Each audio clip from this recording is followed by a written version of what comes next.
Bonjour à tous et bienvenue sur la chaîne Petit Jab.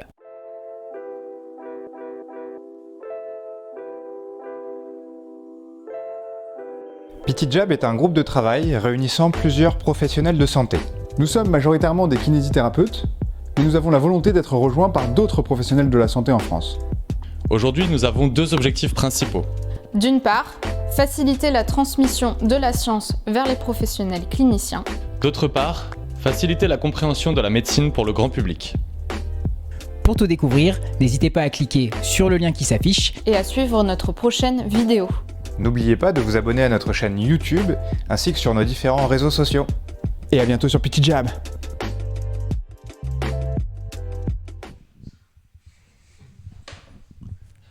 Bonsoir à tous, je suis très heureux de vous retrouver aujourd'hui.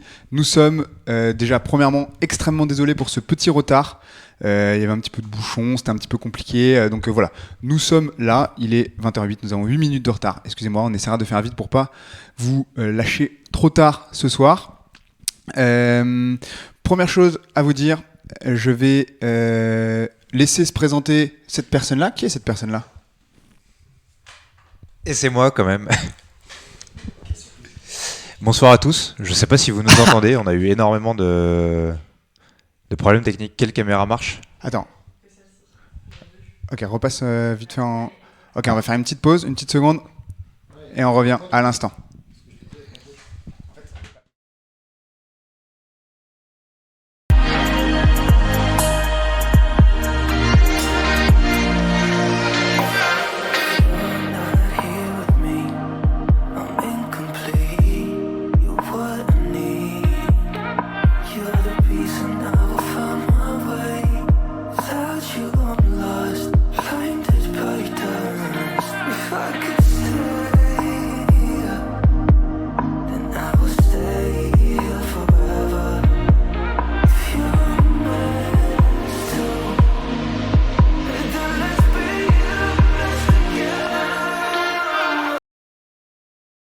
Est-ce qu'on est en live ? Oui, nous sommes en live. Vraiment désolé, nous avons eu des petits problèmes techniques ce soir. Aucun souci. Donc, on va laisser se présenter la première personne ici présente. Thibaut, est-ce que tu peux nous dire... Alors, vous commencez à le connaître, bien évidemment. Sauf que ce soir, c'est ma dernière émission avant le grand départ. Donc, écoutez, c'est avec beaucoup d'émotion que je clôture ma saison Petit Jab et un vrai plaisir de le faire avec mon acolyte de toujours, Pierre-Loup, et Guillaume Rénal. Merci de ta présence, Guillaume. Mais je t'en prie, Thibaut. Et du coup, on va laisser se présenter Guillaume, ici présent. Alors, il était déjà intervenu une dernière fois, vous pouvez retrouver le replay sur YouTube, bien évidemment. Mais aujourd'hui, on peut peut-être en apprendre un petit peu plus pour toi. Je crois qu'on a une petite slide qui va apparaître. Donc, dis-nous un petit peu ce que tu fais, qui tu es, pour les gens qui nous suivent. Après, je remercierai un petit peu tous les jabbers. Une slide qui apparaît sur moi ? Non, ouais, t'inquiète, on t'a préparé une petite présentation de toi, quoi, tranquille. Voilà. Ok, ils ont mis une slide sur moi. Ok. Donc ouais, je suis kinésithérapeute. J'ai une activité en tant que clinicien dans un cabinet libéral en 95. Je vois quasiment exclusivement des pathologies musculo-squelettiques. D'accord. Chez le jeune adulte. Voilà, okay. Sédentaire ou sportif. Que le jeune adulte ? J'aime pas les enfants.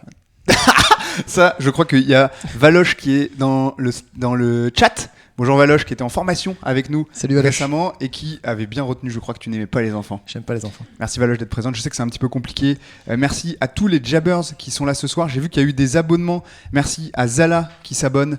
Merci aussi à Quentin Le Cornu qui s'est abonné et qui est là ce soir à nous regarder. Guillaume, est-ce que toi tu as été un enfant toi-même ? Non. C'est Kirikou le gars. Le mec il est sorti comme ça. Pouf. Salut, je m'appelle Guillaume, j'avais de la barbe. C'est pas le sujet.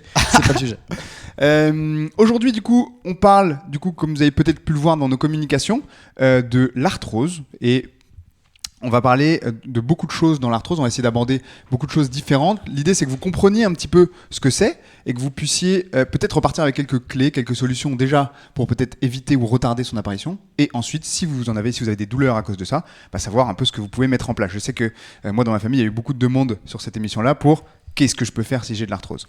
Avant, donc la première chose qu'on va essayer de faire, on va avoir une première chronique. Anatojabs, c'est les Anatojabs.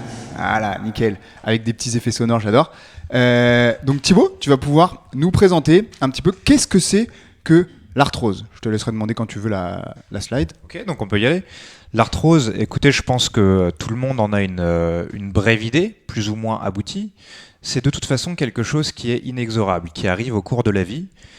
On peut parler de vieillissement des articulations. Qu'est-ce qui se passe ? Donc en réalité, il y a une altération progressive du... il y a plusieurs Thibaut. Il y a 2 Thibaut, c'est ça. Il y a une altération progressive du cartilage dans les différentes articulations du corps. Il y a aussi d'autres choses. Il y a des petites abrasions des os sous le cartilage. Enfin bon, ça c'est ce qui se passe au niveau biomécanique, au niveau biochimique. Et l'arthrose peut avoir des conséquences qu'on connaît comme la douleur, peut avoir des conséquences fonctionnelles aussi. Comme perte de mobilité, par exemple ? Des enraidissements articulaires, exactement. Voilà, ce qu'il faut retenir, c'est que c'est un processus qui est tout à fait naturel et que ce n'est pas une maladie. Ok, ça c'est une première chose qui est assez importante que tu nous dis. Je crois que tu l'as bien dit, c'est que ça peut être pathologique ou non. On y reviendra un petit peu plus tard. Et pour résumer un peu ce que tu disais, c'est le cartilage qui s'use, en fait, globalement. Ouais. J'étais en train de vous regarder tous les deux, vous n'avez pas de cheveux blancs. Et je crois que moi non plus. Si, j'en ai. Regarde. Pas beaucoup, pas encore. Mais on pourrait comparer l'arthrose aux cheveux blancs ou à des rides sur le front qui apparaissent. C'est des signes de vieillissement qui ne sont pas pathologiques. Okay. T'en as du coup, est-ce que t'as mal à la tête du fait de tes cheveux blancs ? Bah ça me stresse un peu, tu vois, de devenir vieux, quoi. Comme Valoche. Je rigole, Valoche, bien évidemment, c'est une blague. Toi qui arrête pas de blaguer avec les jeunes comme nous. Est-ce que tu as peut-être quelque chose à ajouter là-dessus, Guillaume ? Non, je pense que la description était assez complète. On pourrait bien évidemment rentrer dans plus de détails sur plein de choses, mais c'est pas le but ici. Tu as dit que ça pouvait être complètement physiologique, mais ça peut être aussi non physiologique. Je pense que il y a des moments où en fait ça va avoir de l'importance, des moments où ça va en avoir moins, et je pense que tout l'intérêt va être d'essayer de déterminer quand est-ce que ça en a et quand est-ce que ça n'en a pas. Et on essaiera d'aborder un petit peu plus précisément ça. C'était ok avec ce que tout à fait. Ok, je vois qu'il y a déjà des premières questions. Merci Dave2 pour ces premières questions-là. N'hésitez pas dans le chat à poser vos questions. N'hésitez pas à interagir avec nous. S'il y aura des questions intéressantes, Thibaut les relèvera. Et comme d'habitude, ne vous inquiétez pas. Si jamais il y a des questions auxquelles on n'a pas répondu en live, on prendra le temps d'y répondre après sur nos réseaux sociaux pour que vous puissiez avoir accès à toutes les informations. Thibaut, est-ce qu'il y a une première question qui t'intéresse ? Je ne sais pas si tu as pu voir. Est-ce qu'on peut mettre du faux cartilage ? On a dit que l'arthrose c'était un cartilage qui s'abîme. Est-ce que du coup on pourrait le remplacer par d'autres structures ? Ok. Est-ce qu'on répond à ça maintenant ? On attendra peut-être un peu. On répondra à cette question un peu plus tard quand on parlera un peu des traitements. Du coup, voilà. On va passer du coup à notre première chronique, enfin notre deuxième chronique. On a fait les Anatojabs. La parole de l'expert. Et du coup, notre expert aujourd'hui, c'est Guillaume. Alors, je crois pas que tu sois... On a ce nom de chronique-là, mais juste pour rétablir un peu les choses, tu es pas un pur expert de l'arthrose dans le sens où c'est pas le domaine d'études principal que tu en as fait, mais c'est quelque chose que tu as amené à traiter assez régulièrement. Est-ce que on est d'accord avec ça ? Ouais, je pense que c'est bien de rétablir ça. C'est que, tout à fait. Moi, de toute façon, si tu l'avais pas fait, je l'aurais fait. C'est parfait. Je suis pas un spécialiste de l'arthrose au sens propre. C'est ni mon domaine d'études, ni mon domaine de spécialisation. Effectivement, comme tu l'as dit, de par mes champs d'intérêt, je vais avoir à traiter ce sujet-là, mais beaucoup moins en profondeur que quelqu'un d'autre. Donc, est-ce que j'ai une légitimité à parler de ça ? Je ne sais pas. Mais en tout cas, vous m'avez choisi pour en parler ce soir, donc je vais faire mon mieux. Nous, c'est un énorme plaisir de te recevoir ici, Guillaume Voyon. Et je suis sûr que tu vas être largement assez légitime pour apprendre plein de choses. Et on salue cette très grande modestie qui est une de tes grandes qualités. Et ça te caractérise quand même vraiment la modestie de Monsieur Rénal. Est-ce que tu es modeste, Thibaut ? Je ne suis pas sûr. Un peu moins. Un petit peu moins modeste. Quand même. Ok, extrêmement intéressant. Du coup, j'ai une première question à te poser. Et on va aborder un petit peu plus précisément ça. Est-ce qu'à ton avis, c'est normal, du coup, d'avoir de l'arthrose ? Alors, oui et non. Ok, j'adore la première réponse. Oui et non, est-ce que tu peux nous préciser un petit peu ? Parce que comme beaucoup de sujets, en fait, tout est dans les nuances. C'est-à-dire que, comme l'a dit Thibaut, c'est un processus normal, c'est un processus physiologique, mais c'est une réponse. Notre corps, en fait, c'est quelque chose qui n'est pas comme de la mécanique. Ouais. Une voiture va s'user. Notre corps, c'est plus comme un écosystème. C'est-à-dire qu'il va s'adapter. Sauf qu'en fonction des interactions qu'il y a dans les écosystèmes, par exemple, tu introduis un prédateur dans ton écosystème qui va faire peut-être disparaître une espèce parce qu'elle n'était pas adaptée à ça. Ouais. Et là, ça peut être un petit peu pareil. C'est-à-dire que si tu introduis quelque chose comme un nouvel élément, une nouvelle activité qui peut être nouveau dans ton environnement, bah, ça peut avoir des conséquences. Une de ces conséquences, ça peut être l'arthrose. En gros, tu perturbes, par exemple, l'écosystème, en fait, tout simplement. Voilà, et en fait, on utilise un mot, on parle d'homéostasie, c'est-à-dire un équilibre entre des cellules, par exemple l'intérieur et l'extérieur des cellules. Ouais. Et le cartilage, si vous sortez de cette homéostasie, si vous sortez de cet équilibre, une des réponses possibles, ça peut être l'arthrose. L'arthrose douloureuse, l'arthrose pathologique. Voilà, parce qu'il y aura aussi des moments où en fait l'arthrose, ça va être tout simplement une réponse à l'environnement, donc une réponse à l'utilisation qu'on en a, mais aussi une réponse à l'évolution naturelle. C'est-à-dire que c'est comme ça que ça évolue. Oui. Comme l'a dit Thibaut, comme des cheveux blancs, comme etc. Il y a pas mal de questions, ça rebondit un petit peu sur ce que tu dis, autour de différents facteurs préventifs. On parle de compléments alimentaires, ou on en parlera peut-être après, des facteurs génétiques. L'arthrose, c'est quelque chose qui peut être héréditaire aussi. Est-ce que du coup, on peut un peu prédire qui aura de l'arthrose et par certaines prises de compléments peut-être, ralentir l'arthrose? C'est une très bonne question. Alors moi je veux juste, encore une fois, qu'on se mette d'accord donc comment on va parler d'arthrose. L'arthrose c'est le phénomène normal et quand on parle de douleur associée, on parlera d'arthrose pathologique. Est-ce que ça te va si on aborde ça comme ça? Moi ça me va. Ok. Pour arrêter en fait, juste j'aimerais qu'on arrête de dramatiser en fait ce mot parce que souvent un patient qui vient te voir et qui a entendu ce mot-là à un endroit ou à un autre, il va en avoir peur. Alors qu'en fait, on ne peut ne pas en avoir peur de ce mot-là finalement. Bien sûr. Ok. Et, je pense que, si je peux en parler maintenant. Vas-y, parle. Mais parce qu'on peut en parler en fait en fonction de notre environnement. Moi, par exemple, j'ai pratiqué certains sports qui ont exposé ma nuque à beaucoup de contraintes. Et en fait, si on fait une radio, moi j'ai le rachis cervical d'une personne de 50 ans. Stylé. Qu'est-ce que ça sera quand tu auras 50 ans alors? Peut-être j'en aurai celui de J'aurai plus- 70. Peut-être j'aurai plus de rachis cervical. C'est parce qu'en fait, moi, c'est l'utilisation de ma nuque qui a fait que mon homéostasie a été perturbée et je me suis adapté. Pour autant, est-ce que je suis douloureux? Non. Exactement. C'est là où c'est très très intéressant.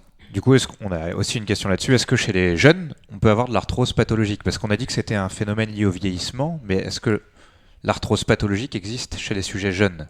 Bien sûr. Mais il faut voir, c'est qu'encore une fois, c'est si tu arrives à retourner à cette homéostasie, c'est-à-dire que tu peux avoir des changements structuraux, mais pour autant, si tu retournes à l'équilibre entre tes cellules, en fait, tu peux avoir, comme a dit Pierre-Loup, de l'arthrose, mais non pathologique. Donc parfois, on peut passer par des phases où c'est douloureux, mais ça peut redevenir non douloureux. Donc en gros, on crée de l'adaptation en fait. C'est ça. Très bien. Une sorte de continuum, finalement, il n'y a rien d'arrêté. Ouais. Non. Et le problème, c'est que du coup, c'est le moment où on va essayer, on va changer cette homéostasie, mais trop rapidement. C'est ça globalement? Souvent, c'est ça, ouais. D'accord, ok. Très intéressant, très intéressant. Répondons rapidement à cette question de nutriments. Elle a été posée. Peut-être, est-ce qu'il y a des choses, est-ce que vous connaissez peut-être des choses qu'on peut prendre, peut-être des aliments, peut-être certains produits qu'on peut prendre pour retarder l'arthrose? Ah, vous voyez les chaussettes de Thib? Les citrons. Citron, qu'est-ce que j'ai comme chaussettes aujourd'hui moi? Ah, moi j'ai des ratons laveurs. J'ai des ratons laveurs, mais je suis pas sûr que ça se mange. Moi j'ai du raton laveur. J'ai quoi moi? Bah, j'ai rien. Du blanc. Du blanc. Médiocre chaussettes. Moyen sur 20. Moyen sur 20, c'est ça. Pour répondre à la question, je ne connais pas un élément, qu'il soit complément alimentaire ou comportement ou autre chose, un élément qui empêche l'arrivée d'arthrose. À mon sens, ça n'existe pas. Est-ce que tu es d'accord avec ça? Complètement. On est plutôt dans un panel de recommandations. Bah, de toute façon, sur l'ensemble des pathologies musculo-squelettiques qui sont recensées actuellement, on est sur des facteurs de risque multifactoriels. Donc c'est plusieurs choses qui vont jouer. Et vous trouverez pas d'éléments préventifs monofactoriels. Donc ça n'existe pas. Alors c'est peut-être malheureux, c'est peut-être triste, je sais pas, mais on ne connaît pas une seule chose qui prévient de troubles musculo-squelettiques. Il y a Antoine qui nous dit que tu es Benjamin Button, qu'en gros tu as une nuque de 50 ans, mais peut-être que dans 50 ans tu auras une nuque de 20 ans. Ouais. Mais peut-être. Peut-être bien, c'est extrêmement intéressant. Très bien, je crois qu'il y a quelqu'un qui nous a suivis, je sais pas qui c'est, mais je le remercie, j'ai vu l'apparition. C'est Guéno. Guéno, merci de ton petit Il était temps que ce chroniqueur nous suive. C'est ça, même. parce qu'il travaille avec nous quand même. Ok, j'ai une... c'est ça. Hein. Deuxième petite question. Alors, est-ce que du coup, on peut aborder un peu qu'est-ce qui fait qu'on va avoir de la douleur ou pas de la douleur en fait quand on a de l'arthrose? Parce qu'on a établi qu'on pouvait avoir de l'arthrose sans douleur ou avec douleur. Qu'est-ce qui fait qu'on a parfois plus de douleur qu'à d'autres moments? Attendez, j'ai mon papier devant la caméra. Tu veux que je réponde? Ouais, j'aimerais bien que tu répondes. C'est toi l'expert. J'aimerais bien que tu répondes. Alors en fait, Pseudo-expert. il faut... En fait, il faudrait déjà redéfinir et reparler de ce que c'est que le phénomène douloureux. Ouais. Je pense pas que ce soit l'émission du jour. Alors, tu peux essayer rapidement de nous Rapidement. faire un petit point. Ok. Ou alors, Valoche peut nous le faire dans le chat, peut-être. Je pense que non, mais on peut définir la douleur avec une phrase simple. Ça va être l'opinion que se fait le cerveau sur l'état de danger actuel de votre corps. Ok, est-ce que tu Oh, c'est extrêmement bien dit, C'est ça. très bien dit ça. Donc votre cerveau, il est constamment en train de recevoir des informations et il se fait une opinion avec différents éléments qui sont à sa disposition. Est-ce qu'on peut écrire cette phrase dans le chat? Parce que j'aimerais bien que les lecteurs ils l'ont entendu, Le lisent. mais ils le lisent aussi. Pour pouvoir encore mieux le retenir. On est parti? Ok, on va le redire. En régie, vous allez avoir la phrase carrément écrite. Qu'est-ce que j'ai dit moi? C'est l'opinion Alors, que le cerveau... La douleur, c'est l'opinion que le cerveau se fait sur l'état de danger actuel de votre corps. Oh, mais c'est extraordinaire. C'est extraordinaire. Donc, souvent. Et donc, Vas-y, je laisse finir. il se fait cette opinion à partir de plusieurs sources, plusieurs éléments. Une de ces sources, ça va être ce qu'on appelle de la nociception. Donc ça va être l'information de danger pure qui arrive à votre cerveau. Ouais. Sauf qu'il n'y a pas que ça, il y a d'autres trucs. Il y a la température de la pièce, les gens avec qui vous êtes, etc. Avec vous, par exemple, je me sens pas trop en danger, donc ça va. T'as pas mal au cou? Non, ça va. c'est bon. Et on sait que l'arthrose peut être source de nociception, parce qu'on sait que ça peut activer des terminaisons au niveau des terminaisons nerveuses au niveau de l'arthrose, au niveau de l'articulation. Mais pour autant, comme c'est pas la seule chose prise en compte, bah ça va pas suffire à créer le phénomène douloureux. Et quand bien même il y a de la nociception, il y a des éléments qui viennent freiner ça. Et quand bien même il y a de l'arthrose, c'est pas pour autant que ces terminaisons nerveuses vont être stimulées. Donc en fait, c'est plein d'éléments en même temps qui vont converger pour pouvoir donner cette opinion-là, enfin faire en sorte que le cerveau se fasse cette opinion ou non sur le phénomène douloureux. Ok, donc l'arthrose est un des éléments parmi plein d'éléments en fait. C'est ça. Ok, est-ce que t'as... Et du coup, je rebondis sur une question qui avait été posée. Donc, la douleur suite à l'arthrose, c'est quelque chose d'assez contextuel. Une des questions qui a été posée, c'est est-ce que la météo... Je te vois rigoler. Est-ce que la météo peut influencer vos douleurs? Et avant qu'on y réponde, j'aimerais t'offrir ce petit cadeau et que tu le montres à nos téléspectateurs. J'ai carrément un cadeau aujourd'hui. C'est extraordinaire. Attendez, Normalement, c'est à toi qu'on devrait offrir un cadeau, Je puisque me tu t'en dépêche. vas. Ah oui, c'est vrai, mais là, c'est moi qui fais un cadeau à notre présentateur hors pair. C'est un petit proverbe qui répond partiellement à cette question qui a été posée dans le chat. Est-ce que la météo influe sur les douleurs d'arthrose? Tu peux montrer ça. Est-ce que vous voyez bien? C'est quelle caméra? Ici? Qui écoute trop la météo reste au bistrot. Ah putain, mais j'adore. Ça, c'est quand même la meilleure question dans le chat. Mais merci, ça me fait très Avec plaisir. plaisir. Putain, c'est trop cool, c'est trop cool. Bah, vous savez, bisous. c'est une belle surprise pour moi. Je te ferai un bisou après. J'aimerais bien la mettre autour de mon cou ou genre en boucle d'oreille, mais je pense que ça va être un petit peu lent. Je vais l'afficher, je vais la laisser ici. Et du coup, pour répondre plus sérieusement à cette question, c'est Merci quand même beaucoup. C'est vrai, les rhumatismes, c'est des choses... les gens font souvent le parallèle entre la température, enfin la météo qu'il fait, et l'apparition de leur douleur. Est-ce que Guillaume, tu peux nous expliquer des choses là-dessus? Je connais 2-3 trucs là-dessus.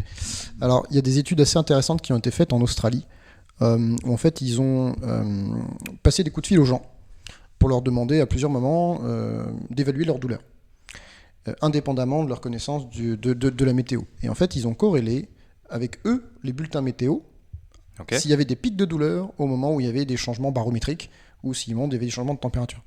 Ils n'ont pas trouvé de corrélation entre les deux. Donc il semblerait qu'il n'y ait pas de variation entre les changements barométriques, donc les changements de la pression, La donc pression, le ouais. fait qu'il y ait des nuages bas, etc., machin, et une augmentation de pics de douleur. D'accord. Donc ça, mais le truc c'est qu'encore une fois, c'est jamais ni tout blanc ni tout noir. On sait par contre que dans le cas de phénomènes arthrosiques et de certaines zones, parce qu'en fait le phénomène arthrosique n'est pas toujours le même partout, typiquement arthrose de genou et arthrose de hanche, on sait que c'est des gens qui peuvent développer certaines caractéristiques du système nerveux qui le rendent plus sensible. Leur système nerveux est plus sensible. Ils vont développer une forme de sensibilité un peu différente, notamment une sensibilité au froid. Donc D'accord. que les gens aient plus mal quand il fait froid, bah, ça par contre, il semblerait... Ça peut se comprendre. Il y a des preuves, il y a des éléments de preuves préliminaires qui vont plutôt dans ce sens-là. Et du coup, vas-y. Alors, juste pour remonter ce que tu dis, du coup, le problème en lui-même avec ces gens-là, c'est non pas l'arthrose, mais c'est une erreur de modulation un peu du système nerveux. En fait, c'est pas tant le changement au niveau de l'articulation, Ouais, c'est ça. c'est le changement au niveau du système nerveux qui devient plus sensible. C'est extrêmement intéressant. Et du coup, ça permet aussi peut-être aux praticiens qui nous regardent d'expliquer ça aussi à leurs patients, parce que si ça permet d'éviter un petit peu cette corrélation et des appréhensions à sortir, par exemple, quand il fait froid ou quoi que ce soit, c'est quelque chose qui, je pense, faut combattre. De toute façon, une meilleure compréhension du phénomène douloureux permet de mieux le vivre. Ça, c'est des choses qu'on sait. C'est des choses qu'on sait carrément. Mieux comprendre pourquoi est-ce qu'on a mal, ça permet pas forcément de réduire la douleur, mais ça permet de mieux le vivre. Et ça, ça change beaucoup de choses. Extrêmement intéressant. Donc, pour conclure un peu sur tout ce que tu disais, l'arthrose en elle-même peut être un facteur qui joue dans l'apparition de douleur, mais jamais tout seul et associé à plein d'autres choses autour. C'est ça ? Exactement. Ok, très bien.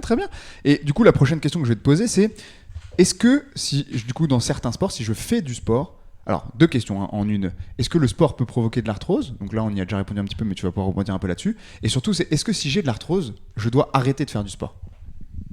Alors, pour ta première question, oui. Le fait de pratiquer certains sports, ça peut créer de l'arthrose, parce que tout simplement, pratiquer certains sports, c'est perturber l'homéostasie, perturber l'environnement donc, de votre écosystème. Et ça peut donc forcer de l'adaptation.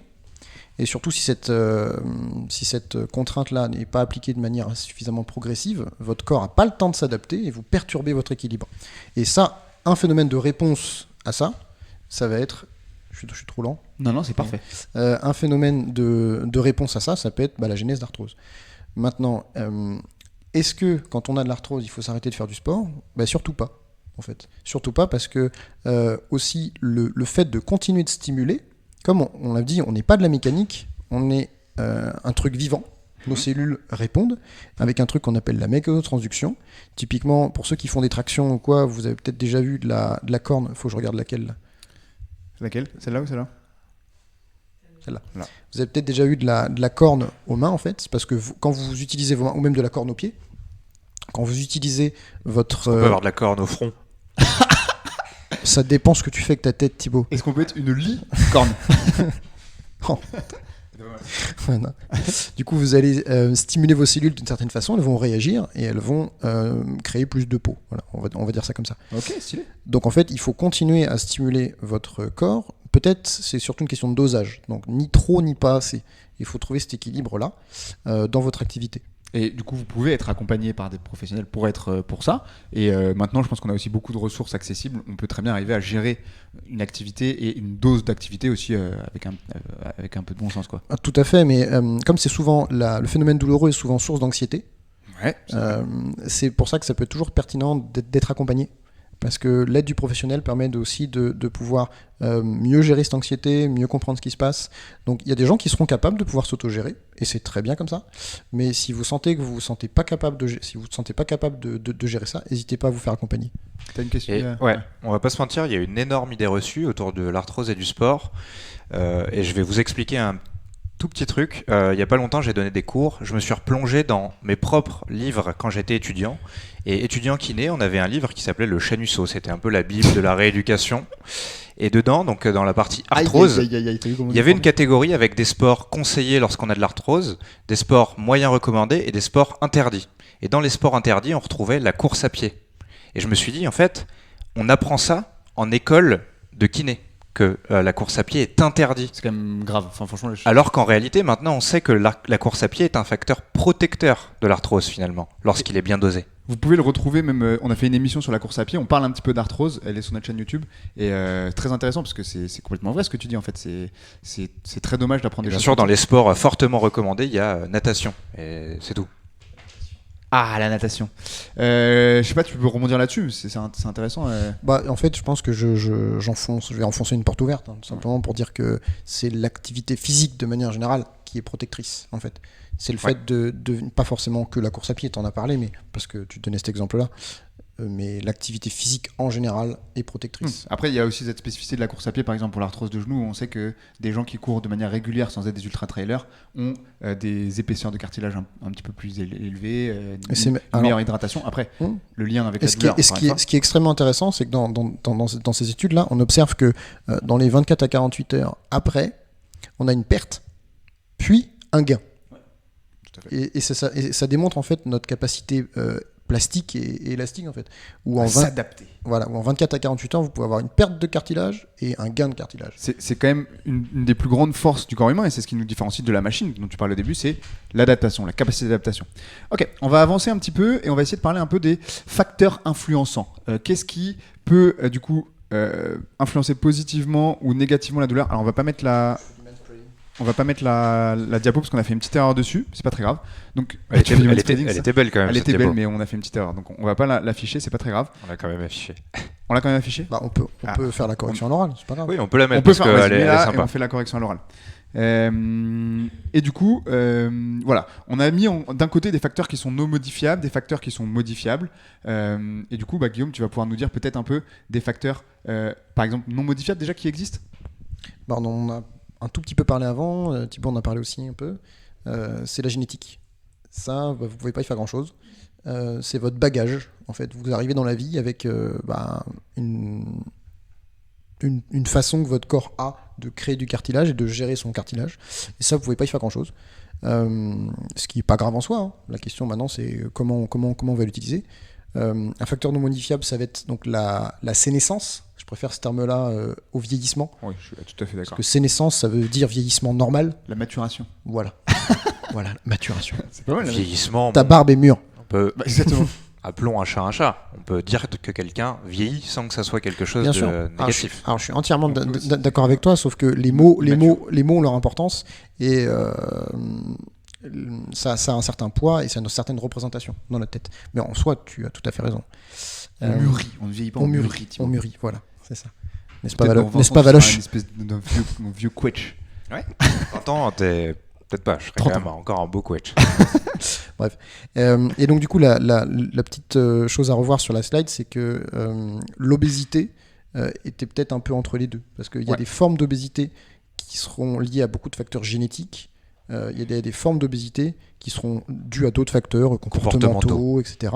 Donc il faudrait peut-être la mettre un peu entre les deux. Entre les deux. Parce que des fois ça l'est, des fois ça ne l'est pas. Et il y a aussi une question qu'on voit beaucoup, c'est que le poids est un problème quand on prend du poids pour les articulations, etc. Et moi, je tenais à rétablir un petit peu ça. Tant qu'il n'y a pas de prise de poids qui est brutale, en fait, le corps, il s'adapte à notre prise de poids. Donc, c'est-à-dire que même si on prend du poids, ça ne nous empêche pas. Là, j'ai vu qu'il y a un streamer très connu qui a entamé, qui était obèse, qui a entamé beaucoup d'exercices et on le voyait sauter et il s'est fait détruire sur Internet en disant quelqu'un de gros comme ça ne peut pas sauter. Et en fait, les gens essaient d'expliquer un peu, en fait, son corps s'est adapté à ce corps, au poids qu'il a, etc. Donc il est tout à fait capable de faire plein de choses en fait. Et je suis tout à fait d'accord. Alors effectivement, s'il vient de commencer à sauter, en tant que professionnel de santé, j'aurais quand même quelques précautions à mettre. Hein. Il est accompagné dans ce. D'accord, ça, ok. c'est pas du tout les premières séances. D'accord, Mais à ok, un ok, moment ok. donné, il arrive à faire la corde à Ok, très bien, ok, super. Parce qu'on voit tout à fait, et vous avez sûrement déjà vu ça, on voit des personnes qui peuvent être catégorisées en tant que surpoids, faire des mouvements gymniques et de faire des triples sauts arrière, et ils y arrivent très bien en fait. C'est juste qu'ils ont appris à bouger avec leur corps, c'est tout. Ouais, exactement. Et puis leur corps s'est adapté à leur poids, quoi. Tant que les prises de poids Par sont pas contre, trop ce qui est brutales. vrai, c'est que biomécaniquement, la contrainte que votre genou reçoit, c'est 4 fois ce qu'il y a au-dessus de votre genou. C'est probablement plus importante. Ouais. Donc c'est pour ça que peut-être qu'avec quelqu'un qui est en surpoids, on va juste prendre plus de précautions, on va être plus progressif, on va faire plus attention pour réintégrer ce genre de mouvement. Il y a une question qui est intéressante. Oui, non, mais ça répond justement à la question de CCVT qui était oui, mais c'est lourd sur les articulations. Effectivement, c'est vrai. Oui, donc il faut en prendre des fait c'est précautions. un facteur, mais les facteurs par définition c'est jamais un truc tout seul qui influence et un facteur peut ne pas influencer négativement. Et ça, c'est typiquement un facteur qu'on peut gérer avec de la progression. Exactement, qu'on peut gérer avec la progression. Donc le poids n'est pas en soi un réel, il n'y a pas de causalité en fait, tout simplement.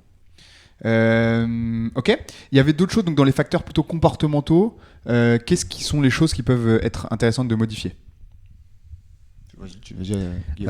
On peut modifier, si par exemple il y a des éléments de surpoids liés à des comportements, on peut se faire accompagner sur ça. Je crois que vous avez une diététicienne qui est venue dans un truc comme ça. Tout à fait, mais c'est vraiment sympa de nous faire une petite pub. En effet, sur la chaîne YouTube, vous pouvez les retrouver. Bah voilà. On a une vidéo avec une diététicienne. Donc après, moi je n'ai pas pu assister, mais j'imagine qu'elle a dit des choses très très intéressantes. Très intéressante. Euh, Et on a mangé des cookies à la fin.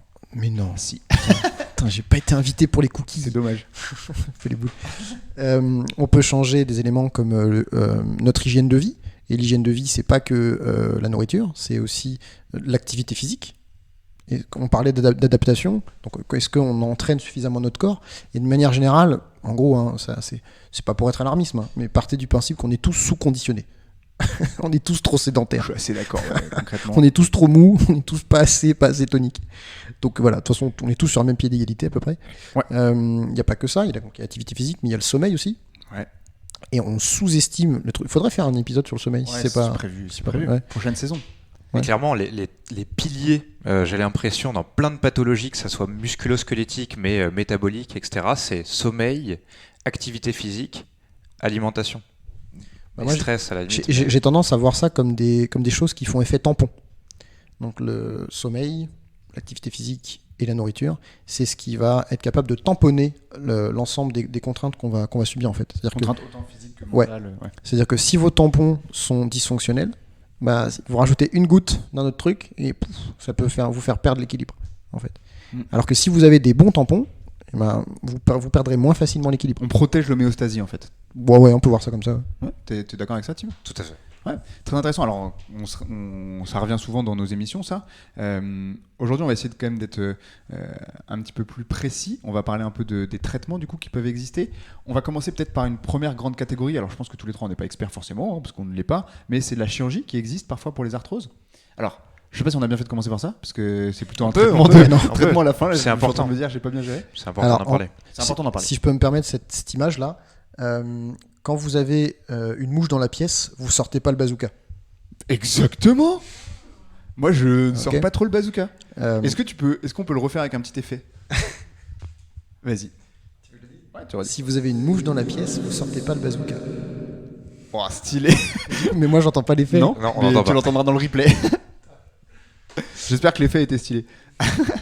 Du coup, ouais, pour vous expliquer ça, globalement, on parlait encore d'un facteur, pas de causalité. Est-ce que aller faire le bazooka, qui est peut-être l'opération, est la première chose à faire, quoi? Bah non, justement. C'est Voilà. que si vous repérez une mouche, bah, vous allez sortir quoi? Une tapette. La tapette à mouche. Voire peut-être une petite tapette électrique, c'était un peu à la Donc, mode. quelque chose du coup. Ouais, On n'est pas ça? Si, ouais. Tu J'adore. crames. Mais je trouve ça terriblement cruel. C'est vrai que c'est un peu cruel. Euh, Moi, je me bats, tu sais que je me bats avec ma famille pour ne pas tuer les moustiques. mais alors, les moustiques, c'est vecteur de pas mal de maladies quand même. Il s'est avéré qu'en Grèce, on a tué quelques-uns avec type quand même. Parce que On va 18 par nuit. Voilà, Ouais, c'est ouais. ça, dans c'est un ça. van. Tu Un sais, peu je trop crois que c'est le moustique qui est responsable du plus grand nombre de morts. Oui, mais est-ce que tu sais à quel point c'est responsable de. Je crois qu'on dévie un peu. Non, Non, ça je sais pas. On fait une émission sur le moustique Ouais, ce c'est vrai. soir. Ça. Non, on dérive, on dérive. Du coup, Et traitement de l'arthrose. Donc avant d'aller sortir des éléments comme le bazooka, on va plutôt sortir des choses plus précises qui permettent de cibler. Et si on détecte des facteurs de risque modifiables, comme l'activité physique, eh ben, on peut y résoudre. On peut le résoudre en fait. Alors je vais dire assez simplement, parce que c'est pas si simple que ça, mais on va dire c'est plus accessible entre guillemets. Et on sait que ça marche. Alors pas forcément avec le même effet sur toutes les régions. Il y a des effets, on sait que ça marche mieux que d'autres. et chez tout le monde. Et chez Enfin, tout le monde, voilà. bien sûr. Donc tout le monde ne va pas répondre de la même manière, mais globalement, en moyenne, on sait que ça joue beaucoup, donc ne serait-ce que l'activité physique. Et c'est souvent le traitement, on dit le traitement de première ligne. Ouais, C'est-à-dire que première si vous voulez commencer un traitement, bah, vous n'avez jamais tort à commencer par ça. Alors après, ça dépend du stade d'avancée du phénomène arthrosique. Ouais.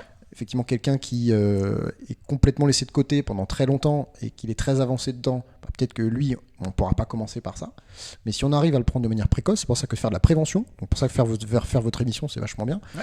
Parce que faire Merci. la prévention, ça permet de mettre ça Exactement. en avant. Et vous pouvez être accompagné sur pour commencer à mettre en place ce traitement-là, pour avoir toujours la bonne charge, la bonne dose qui Et est il y a plein de professionnels qui peuvent vous accompagner. exactement pas que les kinés. Extrêmement intéressant. Une question peut-être? Nono du Bendo qui dit traitement conservateur en premier. Effectivement, C'est le terme. C'est le terme kiné, quoi. C'est le terme kiné, voilà. Mais on va pas commencer par ouvrir mais- l'articulation et la remplacer. On Quoi. va d'abord essayer de la conserver. Voilà, on ne sort pas le bazooka pour la mouche. Exactement, c'est une très belle histoire. Et du coup, maintenant, parlons un petit peu de l'opération. Alors, on va pas rentrer dans des traitements, je reviens là-dessus, hein, très spécifiques, parce que ça va dépendre de la zone. Mais globalement, il faut activer la zone qui... De manière générale, alors ça, c'est le traitement, nous, qui nous est accessible en tant que kiné. Mais alors, on n'a pas de médecin ici présent, mais il y a des traitements qui sont proposés par les médecins, des traitements antalgiques, comme des infiltrations et des choses comme ça, qui ont fait éventuellement une preuve d'efficacité sur le phénomène douloureux, Ouais. pas sur le changement de l'articulation d'elle-même. Ouais. Donc ça peut aider à participer à réduire la douleur. Ouais. Donc ce qu'on a tendance à conseiller maintenant, c'est dans le cadre de situations très douloureuses. Pour une personne, par exemple, qui ne peut pas se mettre à l'activité physique parce qu'elle a trop mal, et l'infiltration, ça va être un levier possible à discuter avec le médecin pour pouvoir mieux bouger ensuite. En fait, gérer un peu plus la douleur pour pouvoir commencer à ton traitement conservateur. C'est l'idée. Finalement. Ok, très intéressant. En aucun cas, on ne doit baser en tout cas le traitement d'une personne sur une radiographie seule, parce que ça c'est quelque chose qui apparaît souvent. C'est voilà, regardez ma radio, je n'ai plus de cartilage, j'ai une arthrose avancée. Oui, mais avez-vous de la douleur ? Non, pas plus que ça, mais j'ai beaucoup d'arthrose. J'ai déjà vu des gens qui se sont fait opérer sans douleur parce que leur imagerie montrait de l'arthrose. C'était ce qui se faisait avant. Normalement, ça c'est sorti des consensus. Ça, c'est assez terrible. Alors oui, mais encore une fois, je pense qu'on peut ajouter un peu de nuance. Ça va dépendre de la zone, ça va dépendre des endroits. Je sais pas, hein. Franchement, je sais pas. À partir du moment où t'as pas de gène clinique ou fonctionnel, pourquoi t'allais opérer ? Peut-être parce que la personne tout simplement ne s'expose pas à une situation dans laquelle elle pourrait rencontrer cette gêne. Ouais, mais le jour où elle le fera, on gérera, tu vois. C'est vrai que si elle n'est pas gênée... D'où la question de la prévention. Je suis tout à fait d'accord. Mais je pense que opérer sur une image, ça me paraît jamais une bonne solution. Non, mais il faut aussi se dire que la personne, c'est pour ça que ça se discute et on parle de prise de décision partagée. C'est ok, monsieur, madame, vous voulez faire telles activités, préparez-vous bien et peut-être soyez prête à vous dire que vous pourriez rencontrer une difficulté. Ouais, tu vois une arthrose de hanche avancée. Il y a peut-être des mouvements qui seront plus difficiles. Ouais, tout à fait. Je suis assez d'accord avec ça. Peut-être qu'il y aura des adaptations à faire dans le comportement, justement. Ok. Et du coup, on va faire un petit point très rapide parce qu'on avance, on est un peu en retard, comme on a commencé un petit peu en retard. Sur la chirurgie, on l'a pas fait. Est-ce qu'il y a des preuves d'efficacité ? Est-ce que ça semble quand même montrer des bons résultats ? Est-ce que vous en savez un petit peu là-dessus ? Sur les phénomènes d'arthrose avancée, il y a effectivement la chirurgie là qui peut être très intéressante. Alors ça dépend des zones, ça dépend des endroits. On n'a pas la même efficacité dans toutes les régions. Tout à fait. Mais le top 1, ça reste la hanche. Tout à fait. On parle de prothèse comme chirurgie. Oui, pardon. Remplacement articulaire. Voilà. On remplace l'articulation par une nouvelle articulation qui est souvent en céramique d'ailleurs. Alors ça peut être total ou partiel. Ouais. Souvent pour les hanches maintenant ils font des prothèses totales. C'est-à-dire qu'ils remplacent l'ensemble, les deux bouts. En fait. Et ça fonctionne extrêmement bien. Et s'il y a vraiment un endroit où on a vraiment des grosses preuves d'efficacité, c'est la prothèse de hanche. Ouais. Sur la douleur, sur la fonction. Moi, j'ai eu un patient qui avait fait une prothèse de hanche qui est retourné skier après. Donc, Alors maintenant même, on appelle ça s'appelle le fast track. C'est-à-dire que vous êtes opéré en ambulatoire. Vous arrivez le matin, on vous opère, vous repartez le soir. Et c'est extrêmement intéressant. Donc à terme, parce qu'on sait que les prothèses ont des temps de vie, un peu des durées de vie. C'est pour ça qu'on essaie de les retarder au maximum aussi. Alors ça, c'était valable en fait il y a 15-20 ans. Ouais, c'est ça. Les prothèses qu'on met actuellement, on ne sait pas en fait. Ça se trouve, elles vont durer vachement plus longtemps. Tout à fait. Parce que le matériel qu'on met actuellement, c'est plus le même que le matériel qu'on mettait il y a 15 ans. Du coup, ça se trouve, les matériels qu'on met actuellement va durer beaucoup plus et on ne le sait pas encore. Donc on verra. Ok, et je veux du coup rebondir sur un dernier truc, c'est que faites attention parce qu'on parlait aussi au début de sensibilisation du système nerveux. Parfois, on peut remplacer l'articulation, mais votre système nerveux en lui-même peut encore être un petit peu sensible et du coup, vous pouvez encore présenter peut-être des douleurs. Je sais pas si tu as un petit mot à dire là-dessus. Ok. Non. Très bien, pas de mots. Et je pense que tu es d'accord avec ça. Entièrement. Donc voilà, il ne faut pas aussi se dire que j'ai une opération, le lendemain j'ai plus mal. C'est pas exactement comme ça. C'est pour ça qu'il y a d'autres critères à relever que la douleur. Il y a la fonction. Est-ce que j'arrive à monter mes escaliers, est-ce que j'arrive à marcher ou est-ce que j'y arrive pas? Bon, c'est intéressant ce que vous dites, mais au-delà de l'opération, quelqu'un qui a de l'arthrose, sans forcément être une arthrose très sévère, mais qui commence à avoir des petites gênes, quel traitement conservateur, du coup, qu'est-ce que cette personne peut faire au-delà de la modification comportementale, c'est-à-dire on a dit mieux dormir, mieux manger, etc. En action physique, peut-être en action même kiné, qu'est-ce qu'on peut faire? Vas-y Guillaume, je te laisse répondre. Alors déjà même à discuter avec le médecin. Et après on conclut. À discuter avec le médecin, mais il peut y avoir des traitements antalgiques aussi. Ça fait partie de l'arsenal. On n'est pas tout seul dans le parcours de soins du patient. Exact. D'accord. Faut pas se voir comme étant la pierre angulaire de traitement du patient. Les médicaments par exemple. Oui, voilà, des traitements antalgiques. C'est à discuter avec le médecin. Et après, ça reste aussi la base. Si c'est pris en prévention, ça va être du mouvement. Des exercices. Et à discuter avec un kiné, avec un professionnel du mouvement, bref, quelconque. Surtout pour le dosage. C'est surtout le dosage en fait. Ouais. Et là on a un truc qui est très intéressant, peut-être on fera un jour une émission là-dessus, mais apparemment les cellules souches seraient le futur de l'arthrose. On a carrément un article PubMed qui nous est donné par Dave Dezad, merci. Et peut-être on cherche encore, c'est très étudié parce que c'est une des grosses causes d'handicap dans le monde, en tout cas pas l'arthrose, mais l'arthrose associée à d'autres choses. Comme on disait, c'est un des facteurs qui peut expliquer des douleurs articulaires. Et du coup, on cherche encore beaucoup là-dessus. Très bien. Si ça peut intéresser certains, il y a une étude qui a été faite en Angleterre. Ils en sont maintenant à la 4e génération. Ça s'appelle l'étude de Framingham. Ouais. En fait, J'ai déjà entendu parler. T'as déjà entendu parler donc là, ils sont maintenant une cohorte de, je crois, ils sont 4000 ou 5000 personnes. Et en fait, ils ont fait tous les ans, je crois, ou tous les 6 mois, ils font venir une personne, un groupe, une cohorte, pour faire passer des examens. Donc, par exemple, des radios, machin, mais plein de trucs, des prises de sang, des trucs. Et ils leur posent des questions. Donc, est-ce que vous avez mal ci, machin, quelque part, tout ça. Donc, ils essaient de voir s'il y a des corrélations entre les différents éléments. Et maintenant, ils en sont à la 4e génération. Donc, on est aux arrière petits-enfants. Et on commence à avoir des éléments sur l'épigénétique. Donc, est-ce que, par exemple, ouais, c'est super intéressant.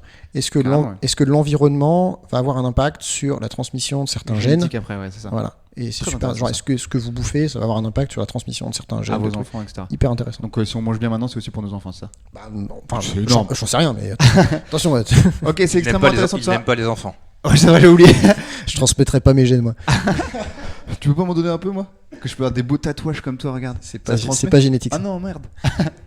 On va avancer, on va vite conclure, il est assez tard. Ouais. Est-ce que, du coup, je vais demander dans le chat, s'il vous plaît, que vous fassiez tous des gros bisous à Thibaut, parce qu'il fait ses derniers Doggy Jabs de la saison. Donc, mettez tous de l'amour à Thibaut, des cœurs, plein de choses très intéressantes. Donnez-lui du love. Donnez-lui du love à ce Thibaut pendant qu'il fait ses Doggy Jabs, et on lui montrera tout ça après, et j'en suis sûr qu'il s'en sera extrêmement ému.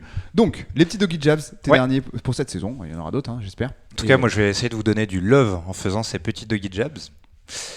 Donc l'arthrose, n'oubliez pas que ce n'est pas une maladie. C'est pas parce que vous avez de l'arthrose que vous serez condamné à avoir des douleurs. Néanmoins, quand l'arthrose dégénère, quand l'arthrose devient un peu pathologique, ce n'est pas irréversible, mais on peut se retrouver avec des douleurs, avec des gènes. Dans ce cas-là, il va falloir s'intéresser à pas mal de facteurs, des facteurs comportementaux que vous pouvez tout à fait modifier. Encore une fois, ce n'est pas irréversible. Et ce qui marche extrêmement bien, sous réserve d'un bon dosage, c'est l'activité physique. N'oublions pas une chose, l'activité physique, elle n'est... Attends, c'est ta phrase? L'activité physique, elle n'est pas là pour ajouter des années à la vie, mais plutôt pour ajouter de la vie aux années. Oh, il est trop fort! Il est trop fort. Bah écoutez, on va encore une fois pas pouvoir continuer plus loin. Celle-là sera publiée demain, bien évidemment. Tu as reçu beaucoup de cœurs. Cœur à vous aussi. On a commencé en retard, on pourra pas prendre toutes les questions. Il y en a plein, je pense, qui sont intéressantes. On essaiera d'y répondre après sur nos réseaux sociaux et sur les réseaux sociaux de Guillaume, bien évidemment. On répond à aucune question, là, du coup Il est tard. Est-ce que les gens, ils sont à 5 minutes près? Je sais pas s'ils sont à 5 minutes près. Est-ce qu'on répond à des questions? C'est quoi les émissions qui commencent le mercredi soir en prime time? Il y a Koh-Lanta, je crois. Non, c'est le mardi. Ah merde, pardon. Non, mais en vrai, on va conclure là et on répondra. Il y a eu déjà beaucoup de questions qui ont été posées, beaucoup de réponses qui ont été données. On essaiera d'y répondre sur les réseaux sociaux. Il faut qu'on vous laisse aussi tranquille, c'est normal. Sachez que mercredi prochain est notre dernière émission de la saison. Il y a de fortes chances, et je peux presque vous le confirmer maintenant, qu'il y aura une prochaine saison qui commencera mi-janvier, début février, et on repartira probablement sur quelques mois ensemble à échanger avec vous. Nous, ça nous fait comme d'habitude très plaisir d'être avec vous les Jabbers. Vous avez été très présents ce soir, j'ai vu beaucoup d'abonnements, de follow. Merci à tous, ça nous aide énormément pour se développer. On a envie de toucher le plus de monde possible, on a envie d'aider le plus de monde possible, c'est notre objectif principal. Je remercie énormément Thibaut et Maëva qui est derrière la caméra, qui partent du coup en voyage, vous pourrez les suivre sur leur Instagram, et qui nous ont fait beaucoup de bien à l'équipe cette année, qui ont beaucoup participé avec nous. Ils seront pas là la semaine prochaine pour la dernière, donc on les remercie énormément. Et je remercie énormément Guillaume d'avoir été présent aujourd'hui, c'est toujours un plaisir. J'espère que tu seras là peut-être pour une autre émission à la saison prochaine. Avec grand plaisir. Avec grand plaisir. Et merci à vous deux. Un petit dernier mot peut-être. Merci à vous tous de nous avoir suivis si nombreux toutes ces émissions. Merci, un petit mot pour finir. Pour une mouche dans la pièce, ne sortez pas le bazooka. Ne sortez pas le bazooka. Merci à tous et à bientôt les Jabbers. On se retrouve mercredi prochain à 20h. Salut les Jabbers.